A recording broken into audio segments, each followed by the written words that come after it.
pepatah mengatakan kita harus banyak-banyak belajar, harus haus yang namanya ilmu. Jadi di tema kita kali ini kita bakalan bakalan belajar tanda-tanda hari kiamat itu seperti apa. Tanpa banyak baca, langsung aja kita ke videonya. Akan datang satu saat itu menjadi salah satu ciri hari kiamat. Di akhir zaman, sudah di ujung dunia, Allah kirimkan sebuah angin. Setiap manusia beriman mencium angin itu, dihirup angin itu, akan langsung mati. Ya Allah, hari kiamat sudah dekat, guys. Yang hanya tersisa di muka bumi yang tidak ada orang mengucapkan la ilaha illallah. Habis.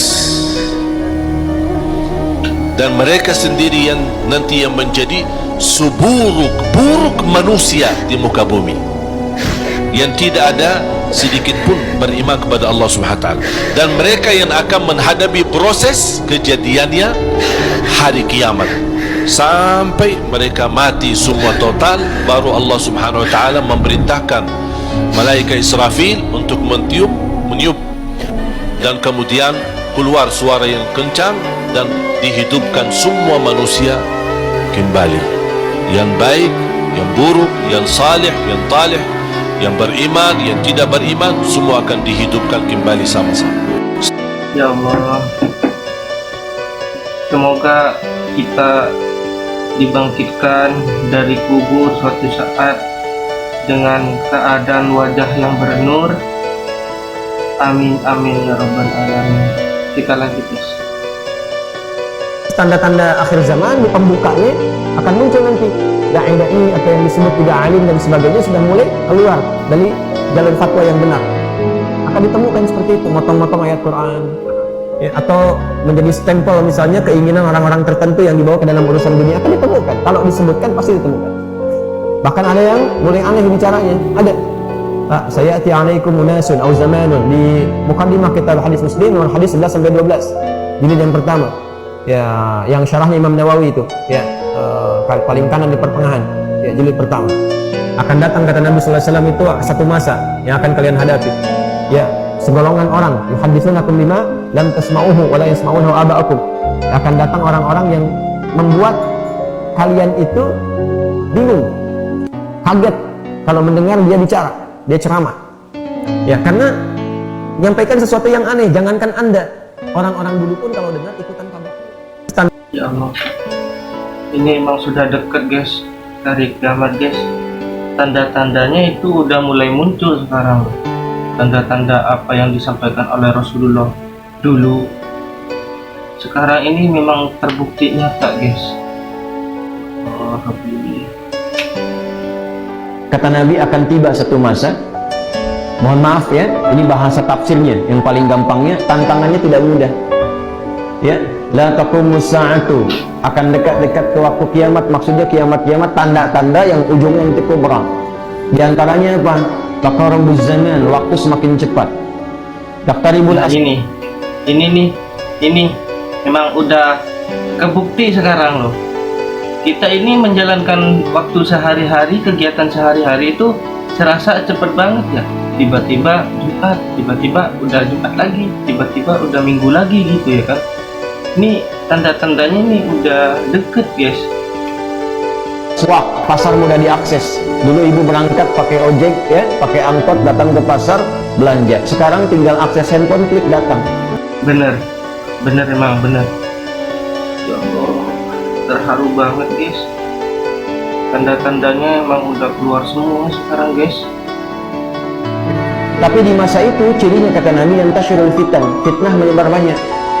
Yang baik jadi buruk, buruk jadi baik ya, kesalahan-kesalahan dianggap benar, maksiat terjadi di mana-mana. Yang tasyirul kadzib, menyebar banyak dusta, bentuknya beraneka ragam, dan di situ banyak ujian-ujian. Teknologinya semakin berkembang, fitnahnya semakin banyak.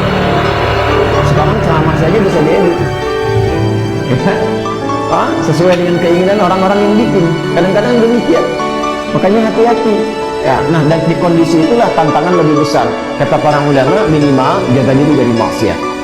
nih guys, emang pesan buat kita semua guys, gunakanlah sosial media itu sebaik mungkin guys, karena siapa tahu ya kan, itu bisa jadi penolong kita kelak gitu loh, kalau kita memakai sosial media itu dengan baik gitu loh guys. Jangan gitu guys.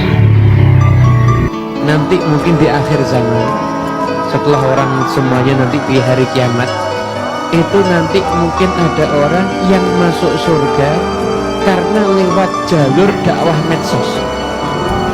Hobinya dia nge-share ceramahnya para ulama. Hobinya dia ngedit ceramahnya para ulama. Kemudian setelah itu dia niati dengan niat yang bagus, ikhlas karena Allah Ta'ala, dia bagikan, akhirnya banyak yang mengamalkan. Karena amalnya ini, dia akhirnya masuk surga. Nah ini guys, ini yang harus kita tiru guys. Ini nih yang kita harus tiru, ini buat pelajaran bagi kita gitu loh. Kenapa? Berkat nge-share dan berkat medsos. Ya, tapi kalau surga babul medsos wallahu alam. Cuma jalan ke surga lewat thoriqul medsos insya Allah akan ada. Kenapa? Karena dia membantu dakwah dengan media sosial, dan media sosial itu kemana-mana dibawa terus sama orang lihat terus, dia akhirnya mendapatkan pahala. Nah dari sini guys, kita bisa mengambil kesimpulan bahwasannya itu kita harus memanfaatkan sosial media itu dengan baik, dengan segala macam kebaikan gitu guys. Kita lanjut. Kalau kiamat terjadi besok, apa persiapan kita tahu? Dan kiamat terkecil itu kematian. Kiamat terkecil kematian. Quran surah ke-32 di ayat ke-11. Qul yatawaffakum malakul mautil ladzi wukkila bikum. Katakan Muhammad sallallahu alaihi wasallam, setiap yang berjiwa itu satu saat akan tiba waktunya, datang utusan Allah malakul maut untuk memisahkan kehidupannya dengan maut itu dari kehidupan dunia menuju hisab persiapan akhiratnya. Dan Nah kalau gua ngereaction yang namanya kayak gini nih, kematian berinding guys, bener loh, gak kebayang loh. semua ulama sepakat kiamat terkecil. Kiamat kecil itu ya kematian. Jadi kalau kita kembalikan pada diri kita, para ulama selalu mengajak kita untuk bermuhasabah. Jangankan datang tahun baru, ganti tahun lagi, ganti hari lagi, setiap hari. Ayat ini mengatakan, kalau Anda wafat besok, persiapan apa? Bahkan kalau kita diwafatkan hari ini, apa persiapan hisab kita di hadapan Allah Subhanahu wa Ta'ala? Rahasia keutamaan surat Al-Quran, ya Allah.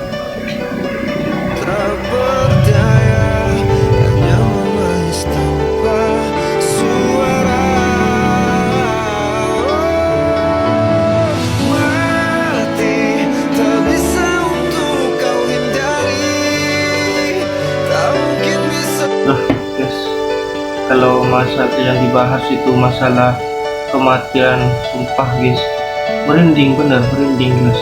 Gak kebayang emang kalau kita besok udah meninggal, kalau nggak besoknya nanti, kan kita umur gak ada yang tahu guys, selain yang maha kuasa gitu loh. Next. 70.000 ulama sesat ikut Dajjal. Dajjal nggak lama, cuma 40 hari. Kan lama-lama, cuma 40 hari. Ketemu Nabi Isa, dipancung lehernya, mati. Cuma Nabi Isa yang bisa membunuh dia. Nabi Isa sekarang di langit ke-6 akan turun. Ada 41 hadis sahih mendukung itu. Tidak ada yang bisa membunuh Dajjal kecuali Nabi Isa. Satu hari Nabi Muhammad ketemu Dajjal lagi tidur di kebun korma. Kata Nabi, diam. Tunjuk orang tidur, kayak Ibnu Sayyad, kata sahabat, model-modelnya. Siapa itu? Kalau dicabut buat foto, biar aku pancung. Nggak bisa, kata Nabi. Yang bisa bunuh dia Ibnu Maryam, anaknya Siti Maryam alaihis salam. Nggak bisa. Nah, nanti Nabi Isa datang, pancung bunuh. 40 hari itu kata Nabi penderitaan atas umat Islam yang sangat pada puncak. Sebab makanan dipegang Dajjal semua, minuman pegang Dajjal. Siapa mau makan mau minum harus menyembah Dajjal. Satu orang anak muda yang beriman jumpa Dajjal, kata Dajjal, aku Tuhan. Anak muda ini bilang, tak mungkin. aku Tuhan. Apa yang kau minta aku beri. Mana ada Tuhan matanya ceme. Dajjal kan matanya buta tuh. Mana ada Tuhan matanya ceme. Dipancung sama Dajjal, mati anak muda ini. Udah mati dihidupkan sama Dajjal. Nah, kamu tadi mati udah saya pancung, sekarang kamu saya hidupkan. Percaya nggak kamu? Saya Tuhan. Ketawa anak muda ini. Makin yakin aku kau bukan Tuhan. Kau Dajjal. Dipancung sekali lagi nggak mati lagi. Dan makanan diambil Dajjal, minuman diambil Dajjal. Sehingga kata Nabi pada saat itu istri dan anak-anakmu ikat. Karena nanti kalau anakmu kelaparan berapa hari nggak makan nggak minum, dia akan nangis-nangis. Istrimu nggak tega, pasti istrimu akan pergi jumpa Dajjal minta makan demi anaknya. Waduh, kalau terjadi itu saya terpaksa ikat istri saya. Anak cucu ikat semua. Yang bertahan orang beriman yang laki-laki. Perempuan nggak tega lihat anaknya kelojotan, kelaparan, dia akan jumpa Dajjal. Nah, makanya istri, anak, cucu ikat. Hanya 40 hari. Jadi dari kesimpulan dari cuplikan video tersebut guys, banyak banget pelajaran yang kita diperoleh dari ceramah-ceramah guru kita, dari dakwah guru-guru kita tersebut. Jadi kita kedepannya semoga kita bisa jadi pribadi yang lebih baik, dan semoga kita jadi orang baik kedepannya. Mungkin sekian dulu video kita kali ini. Apabila kalian suka dengan video ini, jangan lupa like, komen, dan share, dan jangan lupa subscribe ya guys, biar gua makin semangat bikin konten selanjutnya. See you next time, see you next video, bye bye.